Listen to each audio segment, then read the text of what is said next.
आज के इस एक्सप्लेनर में सीधा गोता लगाते हैं। आज हम सोर्स मटेरियल पर आधारित एक ऐसे ऐतिहासिक अकाउंट पर चर्चा करने वाले हैं जो सच में हैरान कर देने वाला है। इसमें विस्तार से बताया गया है कि कैसे एक व्यापारिक कंपनी ने सोने की चिड़िया कहे जाने वाले भारत को एक बेहद ही सुनियोजित तरीके से तहस नहस कर दिया। हम देखेंगे कि कैसे सिर्फ व्यापार के इरादे से आई एक कंपनी ने पूरी सत्ता पर ही कब्जा जमा लिया। तो चलिए शुरू करते हैं। एक बहुत ही दिलचस्प तुलना से शुरुआत करते हैं। विचार करने वाली बात है कि एक ऐसा देश जो दुनिया की पूरी अर्थव्यवस्था का 25% हिस्सा संभालता था, जिसे अपनी अथाह दौलत और बेहतरीन हुनर के लिए सोने की चिड़िया माना जाता था, उसे समुद्र पार से आए व्यापारियों के एक छोटे से समूह ने कैसे व्यवस्थित रूप से जंजीरों में जकड़ लिया। सोर्स बिल्कुल साफ करता है कि 1757 के बाद से संपत्ति की निकासी, उपनिवेशवाद और आर्थिक पतन का जो सिलसिला शुरू हुआ, उसने सब कुछ बदल कर रख दिया। हमारा पहला खंड है व्यापार से गद्दारी तक। सोर्स के मुताबिक ये शुरुआती पकड़ किसी सैन्य ताकत के बल पर नहीं, बल्कि एक बहुत बड़े धोखे से हासिल की गई थी। इस ऐतिहासिक अकाउंट में दर्ज तथ्यों को देखें तो 1757 का प्लासी का युद्ध असल में कोई युद्ध था ही नहीं। यह तो पहले से तय किया गया एक धोखा था। एक तरफ बंगाल के नवाब सिराजुद्दौला अपनी विशाल सेना के साथ थे और दूसरी तरफ ईस्ट इंडिया कंपनी का कमांडर रॉबर्ट क्लाइव। लेकिन इस पूरी कहानी का सबसे अहम किरदार था मीर जाफर। नवाब का कमांडर होने के बावजूद वो युद्ध के मैदान में बिल्कुल खामोश खड़ा रहा। क्यों? क्योंकि रॉबर्ट क्लाइव ने उसे गद्दी का लालच दिया था। सिर्फ एक कठपुतली ताज के बदले मीर जाफर ने अपने ही नवाब को हारने दिया। अब इस लूट का असली पैमाना समझना हो तो रॉबर्ट क्लाइव की खुद की डायरी का ये अंश बेहद चौंकाने वाला है। प्लासी जीतने के बाद जब वो मुर्शिदाबाद के शाही खजाने में दाखिल हुआ तो उसने लिखा कि वो सोने, चांदी और जवाहरात के ढेरों के बीच से गुजर रहा था और वहां इतनी दौलत थी कि लंदन का पूरा शहर भी उसके सामने बौना लगने लगे। अकाउंट बताता है कि कैसे बंगाल के खजाने से पीढ़ियों की वो मेहनत वाली दौलत निकालकर 100 बड़ी नावों में भरी गई और गंगा नदी के रास्ते बाहर भेज दी गई। यहीं से हमारा दूसरा खंड शुरू होता है, संपत्ति का महान निकास, या कह लें the great wealth drain. Source बताता है कि कैसे इस शुरुआती लूट को धीरे धीरे एक वैध और सिस्टमैटिक तंत्र में बदल दिया गया। सोर्स 1765 के साल को एक बहुत बड़े टर्निंग पॉइंट के रूप में उजागर करता है। इसी साल कंपनी को दीवानी अधिकार मिले। इसका सीधा सा मतलब यह था कि मुनाफे के लिए काम करने वाली एक व्यापारिक कंपनी को अब बंगाल, बिहार और उड़ीसा के करोड़ों किसानों से सीधे टैक्स वसूलने का कानूनी अधिकार मिल गया था। मतलब बिना किसी नागरिक जिम्मेदारी के एक कॉरपोरेशन अब पूरी तरह से एक संप्रभु सरकार में बदल चुका था। किसानों को जो अचानक से इतना बड़ा आर्थिक झटका लगा, उसकी तुलना यहां बिल्कुल स्पष्ट है। सोर्स बताता है कि पारंपरिक राजा जहां फसल का लगभग 10% टैक्स लेते थे और संकट के समय प्रजा की मदद भी करते थे, वहीं ईस्ट इंडिया कंपनी ने 50% से भी ज्यादा टैक्स बहुत ही निर्दयता से वसूलना शुरू कर दिया। बाढ़ हो या सूखा, उन्हें सिर्फ और सिर्फ अपने मुनाफे से मतलब था और जो किसान ये भारी भरकम लगान नहीं दे पाते थे, उन्हें हिंसक तरीके से दंडित किया जाता था। आगे बढ़ते हैं खंड 3 की ओर, अकाल और कृषि पतन। इस बेतहाशा टैक्स वसूली ने इतिहास की सबसे भयानक कृषि आपदाओं में से एक को सीधे तौर पर जन्म दिया। 1 करोड़, जी हां, पूरे 1 करोड़। यह जो चौंका देने वाला नंबर है, ये 1770 के अकाल की मानवीय कीमत को दर्शाता है। ये उस वक्त बंगाल की 1/3 आबादी थी। सोर्स बहुत ही स्पष्ट रूप से वर्णन करता है कि ये कोई प्राकृतिक आपदा नहीं थी, बिल्कुल नहीं, बल्कि ये कॉर्पोरेट लालच द्वारा संचालित एक मानव निर्मित नरसंहार था। इतिहासकार विलियम हंटर का हवाला देते हुए अकाउंट बताता है कि हालात इतने ज्यादा भयावह हो गए थे कि नदियां लाशों से भर गई थीं। इस सूखे के दौरान कंपनी की क्रूर प्रतिक्रिया सच में हैरान करने वाली थी। भूख से तड़पते नागरिकों के लिए उन्होंने अपने गोदाम नहीं खोले, इसके बजाय उपलब्ध चावल को बेहद ऊंचे दामों पर बेचना शुरू कर दिया।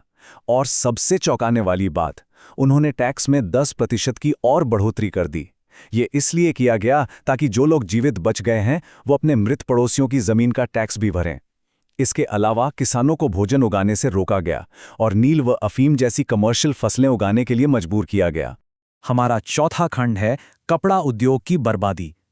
कृषि को पूरी तरह से पंगु बना देने के बाद सोर्स बताता है कि अंग्रेजों ने भारत के विश्व प्रसिद्ध मैन्युफैक्चरिंग सेक्टर को नष्ट करने पर अपनी नजरें गड़ा दीं। बाजार में धांधली की शुरुआत कैसे हुई, इसे इन आंकड़ों से समझते हैं।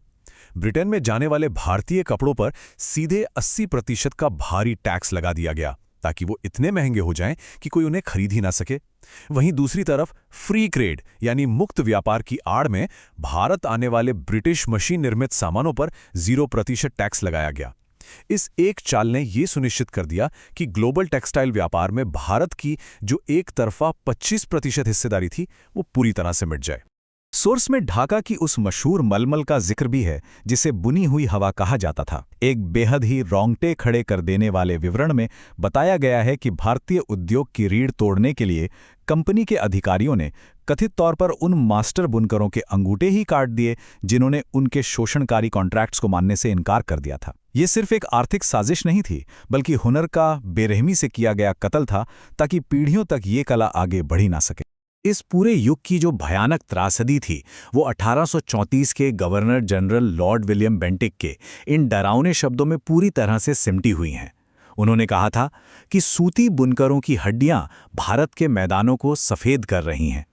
ये दिखाता है कि कैसे ढाका और सूरत जैसे आबाद शहर जो कभी व्यापार के सबसे बड़े केंद्र हुआ करते थे वो पूरी तरह वीरान हो गए। लाखों कुशल बुनकरों से उनका हुनर छीन लिया गया और उन्हें भुखमरी और बेरोजगारी के गहरे अंधेरे में धकेल दिया गया। खंड 5 बगावत और क्रूर दमन। ये तो हम सब जानते हैं कि अत्यधिक उत्पीड़न हमेशा प्रतिरोध को जन्म देता है और इतने सालों का जो संचित क्रोध था वो अंततः एक खुली बगावत के रूप में फट पड़ा। 1857 के उस उबाल ने ब्रिटिश क्राउन को सत्ता अपने हाथ में लेने पर मजबूर कर दिया। इस टाइमलाइन पर गौर करें। मई 1857 में एक व्यापक विद्रोह शुरू होता है जिसमें किसान, बुनकर, हिंदू और मुस्लिम सभी एकजुट हो जाते हैं। 1858 में ईस्ट इंडिया कंपनी का शासन खत्म हुआ और नियंत्रण सीधे ब्रिटिश क्राउन के पास चला गया। लेकिन सोर्स बताता है कि इससे शोषण रुका नहीं बल्कि उसका सिर्फ आधुनिकीकरण हो गया और इसी ने आगे चलकर अप्रैल 1919 के जालियांवाला बाग जैसी त्रासदियों को जन्म दिया। साम्राज्यवादी प्रतिक्रिया किस हद तक निर्मम थी वो यहाँ दर्ज है। दमनकारी हथकंडों में विद्रोही सैनिकों को तोपों के मुंह पर बांधकर उड़ाना शामिल था जिसे डेविल्स विंड का नाम दिया गया। लोगों के अंदर पूर्ण दहशत पैदा करने के लिए ग्रैंड ट्रंक रोड के किनारे बड़े पैमाने पर सरेआम फांसी दी गई और 1919 का जालियांवाला बाग नरसंहार, जहां जनरल डायर के अपने ही शब्दों में निहत्थे लोगों पर 10 मिनट तक गोलियां सिर्फ उन्हें मारने के लिए नहीं चलाई गई थी बल्कि पूरे भारत को स्थायी रूप से डराने के लिए चलाई गई थी। और अब हमारा आखिरी खंड 6 स्वतंत्रता और लचीलापन। ये ऐतिहासिक विश्लेषण हमें 2 सदियों के उस लंबे संघर्ष के चरम पर ले आता है जो थी स्वतंत्रता की सुबह। ये ऐतिहासिक अकाउंट 15 अगस्त 1947 के दिन पर आकर समाप्त होता है। सोर्स स्पष्ट रूप से नोट करता है कि 200 वर्षों की भयंकर लूट के बाद अंग्रेज जब गए तो वो एक ऐसा देश छोड़ गए जो आर्थिक रूप से टूट चुका था और भौगोलिक रूप से बंट चुका था। लेकिन इतनी लंबी और दर्दनाक गुलामी के बावजूद वे लोगों के हौसले और उनकी आधारभूत भावना को कभी नहीं तोड़ सके। इस आज़ादी की भारी कीमत पर विचार करने के लिए हमें छोड़ते हुए सोर्स एक बेहद ही शक्तिशाली विचार के साथ समाप्त होता है। उन्होंने दौलत तो चुरा ली लेकिन वे साहस नहीं चुरा सके। सोचने वाली बात है कि अगर कोई शासन 2 शताब्दियों तक किसी राष्ट्र की संपत्ति निचोड़ सकता है लेकिन उसकी भावना को बुझाने में विफल रहता है तो ये उस संस्कृति के सच्चे लचीलेपन के बारे में क्या उजागर करता है। जंजीरें अब टूट चुकी हैं, क्या ये सोने की चिड़िया एक बार फिर से उड़ान भरने के लिए पूरी तरह से तैयार है? ये एक ऐसा सवाल है जो इतिहास से सबक लेकर भविष्य की ओर देखने को प्रेरित करता है।